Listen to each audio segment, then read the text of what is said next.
Dukken her er heldig. Det er nemlig langt fra alle danskere, der kan yde førstehjælp, når ulykken sker.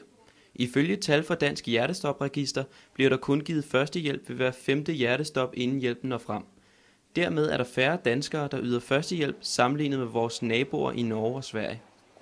Hvis der var en, der faldt om her på gaden med hjertestop, vil du så være i stand til at yde førstehjælp? Nej, det vil jeg nok ikke mene, jeg kan. Det er for længe siden.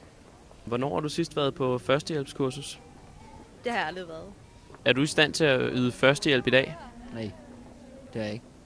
Jeg kan ikke huske det. For 2 år siden faldt Birger Steinnes om med hjertestop uden for Tivoli Friheden i Aarhus. Han overlevede kun fordi en pige, der tilfældigt var til stede, kunne førstehjælp.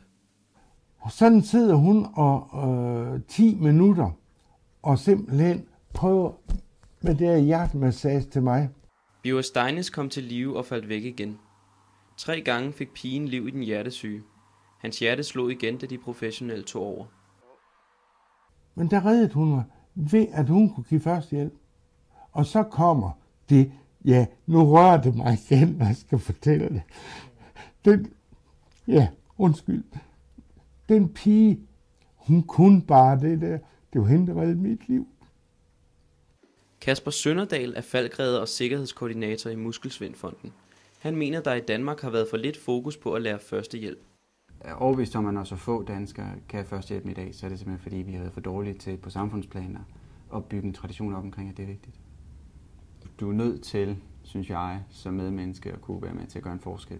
Når de nærmeste eller folk, du måske har en relation til, eller helt ukendte kommer noget til. Det er en fortvivlende situation at være efterladt i, at man ikke kunne være med til at hjælpe.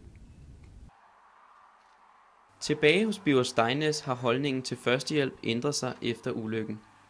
Opfordringen er klar. Jeg vil sige til alle, det allerbedste man kan gøre, det er at hjælpe hinanden. Så derfor vil jeg tilråde jer førstehjælp, førstehjælp, førstehjælp.